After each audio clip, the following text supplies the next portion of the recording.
இங்கே வந்து நம்ம இப்போ என்ன பண்ண போகிறோம் அப்படின்னா, இந்த பயோமெட்ரிக் அதாவது எண்டோ க்ரௌன், இன்லே ஆன்லே க்ரௌன் அப்படின்னு சொல்லுவாங்க இல்லையா? அந்த க்ரௌனுக்கு வந்து நம்ம டிசைன் பண்ண போகிறோம். அது ஃப்ரண்ட்லேருந்து கடைசி வரைக்கும் எப்படி பண்ணுறது அப்படிங்கிறத நான் ஸ்டெப் பை ஸ்டெப்பாக வந்து காட்டுறேன். இதுதான் வந்து எக்ஸோகேடோட ஃப்ரண்ட் பேஜ். இதில் எப்படி செலக்ட் பண்ணுறது அப்படிங்கிறத நான் காட்டுறேன். ஆல்ரெடி நான் ஒரு ஃபைல் வந்து எடுத்து வச்சுருக்கேன். அந்த பேஷண்ட்டுக்கு வந்து 2/6 வந்து நம்ம எண்டோ க்ரௌன் வந்து நம்ம பண்ணணும். இங்கே எல்லாமே செலக்ட் பண்ணிவிட்டு 2/6 இங்கே வந்து என்ன செலக்ட் பண்ணுறது அப்படிங்கிறத காட்டுறேன். இங்கே வந்து இன்லே ஆன்லேன்னு இருக்கு இல்லையா? அதை வந்து செலக்ட் பண்ணிவிட்டு இங்கே வந்து காம்போசிட் இல்லை அக்ரிலிக் பிஎம்எம் இங்கே எது வேணாலும் கொடுத்துக்கலாம். கொடுத்துட்டு வந்து நம்ம ஓகே பட்டன் வந்து ப்ரெஸ் பண்ணிடலாம். இங்கே வந்து டூத் ஷேடு ஸ்கேன் மோடு வந்து டிஜிட்டல் இம்ப்ரெஷன் ஸ்கேன் கொடுத்துட்டு நம்ம வந்து சேவ் பண்ணிக்கலாம். நெக்ஸ்ட் வந்து மீடியா அண்ட் டாக்குமெண்ட்ஸில் வந்து நான் ஃபைல் வந்து சேவ் பண்ணிக்கிறேன். நான் இங்கே எதையுமே வந்து கண்ட்ரோல் ஷிஃப்ட் எதுவுமே நான் வந்து ப்ரெஸ் பண்ணலை. ஜஸ்ட் வந்து இது ஆல்ரெடி காப்பி பண்ணி வச்சுருக்க ஃபைலை வந்து நான் வந்து அவங்களோட ஃபைல் நான் சேவ் பண்ணிக்கிறேன், அந்த பேஷண்ட்டோடதை.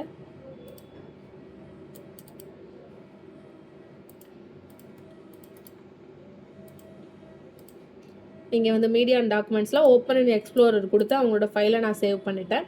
இவங்களுக்கு வந்து 3/6 தான் நம்ம எண்டோ க்ரௌன் வந்து பண்ண போகிறோம். இப்போ வந்து டிசைன்குள்ளே போயிடலாம்.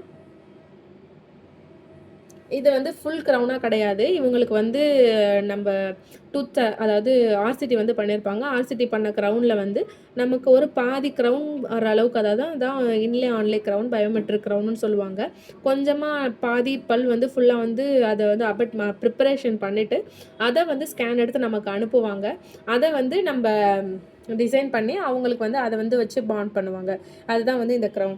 இதிலே பார்த்தீங்கன்னா இங்கே நம்ம ஓப்பன் பண்ணோன்னே நான் ஆல்ரெடி சொல்லியிருக்கேன், நம்ம எந்த ஃபைலில் டிசைன் பண்ண போகிறோமோ அது ஆட்டோமேட்டிக்காக இங்கே வந்து வந்துடும். இப்போ அப்பரில் பண்ண போகிறோங்கிறதுனால இங்கே அப்பர் ஜா கேட்குது. நம்ம அப்பர் ஜா வந்து நம்ம வந்து ஓப்பன் பண்ணுற மாதிரி இருக்கும். அதுக்கு பதில் லோவர் ஜா பண்ணோம் அப்படின்னா அது வந்து அதில் வந்து டிசைன் பண்ண முடியாது. திருப்பி நம்ம ஃபஸ்ட்லேருந்து வர மாதிரி இருக்கும். அதனால ஃபஸ்ட்டு வந்து இங்கே அப்பர் ஜா கேட்குது இல்லையா, அங்கே வந்து அப்பர் ஜா வந்து கொடுத்துக்கிறேன். அடுத்து வந்து லோவர் ஜா வந்து நம்ம ஓப்பன் பண்ணணும் பைட்டுக்காக. கொடுத்துட்டு இங்கே வந்து ஓப்பன் பண்ணியாச்சு. இப்போ இது பார்த்திங்கன்னா இதுதான் வந்து பேஷண்ட்டுக்கு வந்து இதில் ஆர்சிடி பண்ணிவிட்டு இதை வந்து உங்கள் ப்ரிப்பரேஷன் பண்ணி அனுப்பியிருக்காங்க. இது வந்து கிளாஸ் 2 ப்ரிப்பேர் பண்ணியிருக்காங்க. இங்கே வந்து இது மாதிரி மட்டும் இருந்துச்சுன்னா கிளாஸ் 1, இது வந்து ஃபுல்லாக கிளாஸ் 2 ப்ரிப்பேர். இது வந்து என்ன பண்ணணும்னா, இது பார்த்திங்கன்னா ரொம்ப இது ஜூம் பண்ணி பார்த்திங்கன்னா இந்த இடத்துல தான் நமக்கு மார்ஜின் வரணும். ஆனால் இங்கே பார்த்திங்கன்னா ஒரு மாதிரி இந்த இடம் பார்த்திங்கன்னா அது வந்து எச்சில் இருக்கு இல்லையா, சலைவானால தான் இது இந்த மாதிரி தெரியுது. அதை வந்து நம்ம ரொம்ப மைல்டாக வந்து ஸ்மூத் பண்ணிக்கலாம். ஏன்னா இந்த க்ரௌன் ரொம்ப மைனூட்டாக தான் நம்ம வந்து இந்த இடத்துலலாம் நம்ம ரொம்ப ஓவராக ஸ்மூத் பண்ணிட்டோம்னா இங்கே வந்து மார்ஜிலைன் போடும்போது அவங்க பல்லில் வந்து அந்த மார்ஜிலைன் இல்லாமல் நம்மளா வந்து இதை ஸ்மூத் பண்ணிட்டு பண்ணும்போது அந்த இடத்துல வந்து கேப் இருக்க மாதிரி இருக்கும். நம்ம வந்து அவங்க ஒரு தடவை ஸ்கேன் செக் பண்ணும்போதே நம்ம கரெக்டாக இருக்குதான்ட்டு நம்ம ஒரு தடவை பார்த்துட்டு தான் நம்ம வந்து ப்ரொசீட் பண்ணணும். கொடுத்துட்டு இது ஓகே. இப்போ நான் வந்து சொல்லியிருக்கேன், எந்த டீத்தில் வந்து டிசைன் பண்ண போகிறோமோ அதை தான் வந்து நான் ஆல்ரெடி சொல்லியிருக்கேன். இதில் வந்து எந்த பல்லில் வந்து டிசைன் பண்ண போகிறோமோ அந்த பல்லை தான் வந்து இந்த பொசிஷனில் வச்சுட்டு நம்ம நெக்ஸ்ட்டு கொடுக்கணும். இந்த பொசிஷனில் வைக்கக்கூடாது. இப்போது அப்பரில் நான் டிசைன் பண்ணுறதுங்கிறதுனால அப்பரை வந்து இந்த பொசிஷனில் வச்சுட்டு நான் நெக்ஸ்ட்டு வந்து கொடுக்குறேன். இதே நான் லோவரில் பண்ணுறேன்னா லோவர் இந்த பொசிஷனில் வச்சுட்டு நெக்ஸ்ட்டு கொடுக்கணும். அப்பர் லோவர் ரெண்டுலேயுமே நம்ம டிசைன் பண்ணுற மாதிரி இருக்குன்னா லோவர் தான் நம்ம இந்த பொசிஷனில் வச்சுட்டு நெக்ஸ்ட்டு கொடுக்கணும். இப்போ வந்து நம்ம நெக்ஸ்ட்டு கொடுக்குறேன். இங்கே வந்து என்னன்னா மார்ஜின் லைன் டிடெக்ஷன் அப்படின்னு இருக்குது. மார்ஜின் லைன் வந்து நம்ம வரையணும். மார்ஜின் வந்து பல்லு ஃபுல்லாக வரையக்கூடாது. பல்லுக்கு மேலே இந்த இடத்துல மட்டும்தான் நம்ம வரையணும். கரெக்ட் அண்ட் ட்ரா கொடுத்துட்றேன். கொடுத்துட்டு இப்போ நான் வரைய ஆரம்பிக்கிறேன். இங்கே தான் ஜஸ்ட் வந்து கண்ட்ரோல் ப்ரெஸ் நான் எதுவுமே பண்ணவே இல்லை, ஷிஃப்டெல்லாம் எதுவுமே ப்ரெஸ் பண்ணவே இல்லை. ஜஸ்ட் வந்து மார்ஜின் லைனில் வந்து கரெக்ட் அண்ட் ட்ரா கொடுத்துட்டு என்ன பண்ணுறேன் அப்படின்னா நான் வந்து மார்ஜின் லைன் வரைய ஆரம்பிக்கிறேன். இது மவுஸில் வந்து ஜஸ்ட் வந்து லெஃப்ட் கிளிக் மட்டும் தான் நான் அங்கங்கே ஒரு டச் பண்ணி வைக்கிறேன். ஏன்னா நம்ம ரொம்ப இழுத்து வச்சோம் அப்படின்னா அந்த புள்ளி வந்து நம்ம வச்சதுக்கப்புறம் அதை வந்து சரி பண்ண முடியாது. இது வந்து இந்த இடத்துல நம்ம கொடுக்கணும். அங்கே ரொம்ப எச்சில் வந்து ஜாஸ்தியாக இருக்குது, அங்கே ஸ்மூத் பண்ண தேவையில்ல. அது வரைக்கும் நம்ம வந்து க்ரௌன் கொடுத்தா போதும். கொடுத்துட்டு இந்த இடத்துல அதே மாதிரி வந்து க்ளோஸ் பண்ணிக்கணும். இது வந்து இந்த மாதிரி வச்சுட்டா நமக்கு கொஞ்சம் ஈஸியாக இருக்கும். ரொம்ப அப்படி இழுத்து வச்சோம் அப்படின்னா இது கரெக்டாக வராது. அங்கங்கே தான் நம்ம வைக்கணும். இது வச்சுட்டு ஃபுல்லாக ஃப்யூஸ் அதாவது இந்த இதே வந்து நம்ம சேர்க்கணுங்கிற ஃப்யூஸ் பண்ணணும். அப்போ வந்து என்ன பண்ணால் டபுள் கிளிக் கொடுத்தோன்னா இது வந்து ஃப்யூஸ் ஆகிடும். பண்ணதுக்கப்புறம் இந்த டாட்டை வந்து நகர்த்தி உங்களுக்கு ஏதாவது அட்ஜஸ்ட் பண்ணுற மாதிரி இருக்குது அப்படின்னா நம்ம அதை வந்து அட்ஜஸ்ட் பண்ணிக்கலாம். ஓகேங்களா, இது ஓகேவாக தான் இருக்குது. நீங்கள் 4 சைடும் அதாவது 360 டிகிரி வந்து ஒரு தடவை மூவ் பண்ணி பார்க்கணும். இது ஓகேவாக இருந்துச்சு அப்படின்னா நம்ம நெக்ஸ்ட்டு வந்து கொடுத்துடலாம். இது ஓகே தான். இது வந்து லைட்டாக இங்கே அந்த சலைவாக இருக்கிறதுனால இப்படி இருக்குது. இதை கொடுத்துட்டு நம்ம வந்து நெக்ஸ்ட்டு வந்து கொடுத்துக்கலாம். கொடுத்துட்டு இங்கே வந்து என்ன பண்ணோம், அன்ஃபைல்டு இன்சர்ஷன் டைரக்ஷன் ஃபார் பிரிட்ஜஸ்னு கொடுத்துட்டு இதை வந்து கிளிக் பண்ணிவிட்டு நெக்ஸ்ட்டு கொடுத்துடணும். கொடுத்துட்டு இங்கே வந்து நமக்கு வந்து க்ரௌன் வந்துடும். அதாவது ஃபுல் க்ரௌனாக தான் நமக்கு வந்து வரும். ஃபுல் க்ரௌனை வந்து நம்ம இதுக்கேற்ற மாதிரி அரேஞ்ச் பண்ணணும். அரேஞ்ச் பண்ணினதுக்கு அப்புறம் தான் அது வந்து ஆட்டோமேட்டிக்காக நம்ம போட்டிருக்க மார்ஜின் லைனோட அப்படியே வந்து அடாப்ட் ஆகிக்கும். ஃபஸ்ட்டு வந்து இதை வந்து நம்ம செட்டிங் பண்ணணும். இப்போ ஏன் இப்படி வருது அப்படின்னா, அது ஆட்டோமேட்டிக்காகவே சிஸ்டம்லேயே வந்து அதுவாகவே அந்த அப்பர் டீத்துக்கு ஏற்ற மாதிரி அது வந்து மூவ் ஆகுது, ரொம்ப ஹை பாயிண்ட் இல்லாமல்.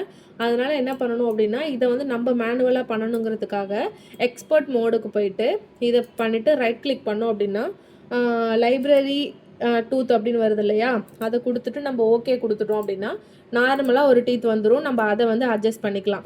இப்போ வந்து டூத் பிளேஸ்மெண்ட் வச்சுக்கலாம். டூத் பிளேஸ்மெண்ட் வச்சுட்டு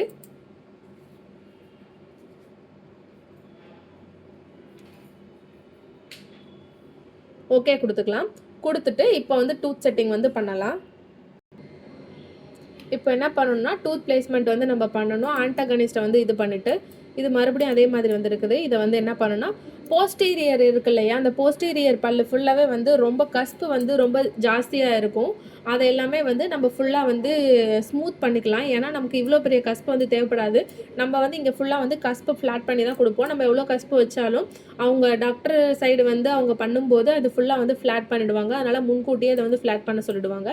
ஃபுல்லாக வந்து நம்ம ஃப்ளாட் பண்ணிக்கலாம். இப்போ வந்து செட்டிங் பண்ணிக்கலாம். இப்போ செட்டிங் பண்ணுறது எப்படி அப்படின்னா, கண்ட்ரோல் இருக்கு இல்லையா, கண்ட்ரோலை ப்ரெஸ் பண்ணி நம்ம இப்படி பண்ணோம் அப்படின்னா இது வந்து மூவ் ஆகும். அதாவது கண்ட்ரோலையும் மவுஸோட லெஃப்ட் கிளிக்கையும் நம்ம இது பண்ணும்போது இந்த சைட்லேருந்து ஃபுல்லாக வந்து மூவ் ஆகும். இல்லை எனக்கு இது வித் வந்து ரொம்ப ஜாஸ்தியாக இருக்குது, அதை மட்டும் குறைக்கணும் அப்படின்னா ஷிஃப்ட் ப்ரெஸ் பண்ணிவிட்டு அட்வான்ஸில் வச்சுட்டு தான் பண்ணணும். ஷிஃப்ட் ப்ரெஸ் பண்ணி இதை வந்து மூவ் இப்படி இந்த சைடு இப்படி கொடுத்தோம் அப்படின்னா இது வந்து சின்னது பெருசாகும். அதாவது ஷிஃப்ட்டை மட்டும் ப்ரெஸ் பண்ணிவிட்டு நீங்கள் அட்டன் டைமில் இந்த பல்லு வந்து ஃபுல்லாக வந்து பெருசாகணும் அப்படின்னா ஷிஃப்ட் கண்ட்ரோல் இருக்கு இல்லையா, இது ரெண்டையுமே மொத்தமாக வந்து ரெண்டே ப்ரெஸ் பண்ணிவிட்டு இந்த கர்சரை வந்து மூவ் பண்ணும்போது பல்லோட சைஸ் பெருசு சின்னதாக ஆகும். நம்ம அதுக்கேற்ற மாதிரி அட்ஜஸ்ட் பண்ணிக்கலாம். உங்களுக்கு வந்து எங்கே தேவையோ, அதாவது இப்போ எனக்கு இந்த இடத்துல ஜூம் பண்ணணும் அப்படின்னா நீங்கள் வந்து ஃபுல்லாக வந்து அந்த ரோல் பட்டன் இருக்கு இல்லையா, அதை வந்து ஜூம் அவுட் பண்ணி ஜூம் இன் பண்ணிக்கலாம். இல்லை எனக்கு இது வந்து இந்த ஜாவே முன்னாடி பின்னாடி நகர்த்தணும் அப்படின்னா லெஃப்ட் கிளிக் ரைட் கிளிக் பண்ணிவிட்டு முன்பின் வந்து நகர்த்திக்கலாம்.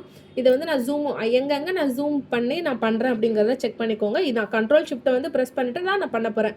இதை வந்து கொஞ்சம் ஸ்லோவாக பண்ணும்போது பொறுமையாக, அதாவது ஒரு ஸ்டெப்பாக பண்ணுற மாதிரி இருக்கும். கொஞ்சம் ஃபாஸ்ட் ஆகிடுச்சு அப்படின்னா நமக்கு ஆட்டோமேட்டிக்காக அடுத்தடுத்த ஸ்டெப் வந்து வந்துடும். இப்போ வந்து நான் என்ன பண்ணுறேன்னா கண்ட்ரோல் ப்ரெஸ் பண்ணிவிட்டு இதை வந்து நகர்த்தி கொஞ்சம் அட்ஜஸ்ட் பண்ணுறேன். இது நம்ம ஆல்ரெடி போட்டிருக்க மார்ஜினுக்கு ஏற்ற மாதிரி நம்ம வந்து வைக்கணும். ஆன்டாகோனிஸ்ட்டை வச்சுட்டு இது ரொம்ப ஹைட்டாக இருக்குது, அதனால் லைட்டாக வந்து குறைக்கிறேன். இந்த அளவுக்கு நான் குறைச்சிக்கிறேன். இங்கே வந்து கொஞ்சம் வேணும்னா கொஞ்சம் நான் லைட்டாக இன்க்ரீஸ் பண்ணிக்கிறேன். ஜஸ்ட் வந்து ஷிஃப்ட் ப்ரெஸ் பண்ணி நான் வந்து இன்க்ரீஸ் பண்ணிக்கிறேன்.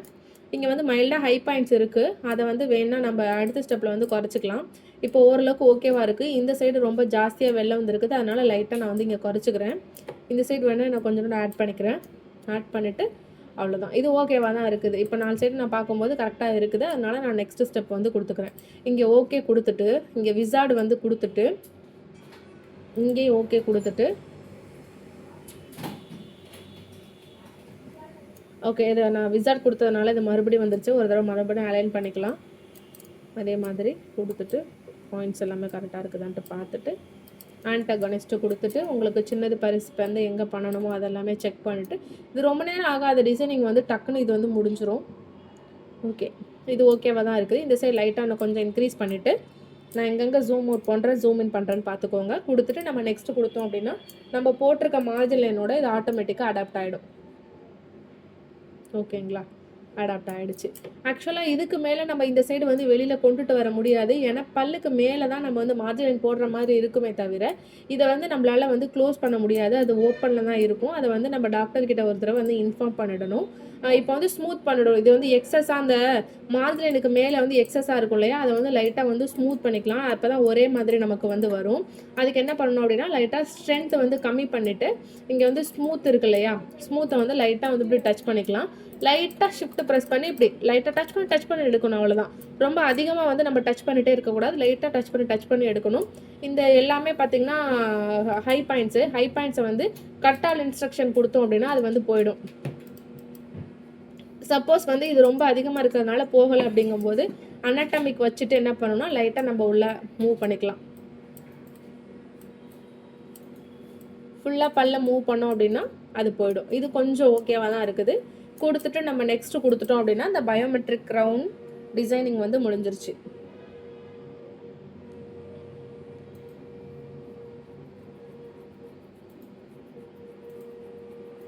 இந்த ஸ்டெப்பில் வந்து நம்ம நெக்ஸ்ட்டு கொடுத்துட்டோம் அப்படின்னா மெர்ஜ் அண்ட் சேவ் ரெஸ்டோரேஷன்ஸ் வந்துருச்சு.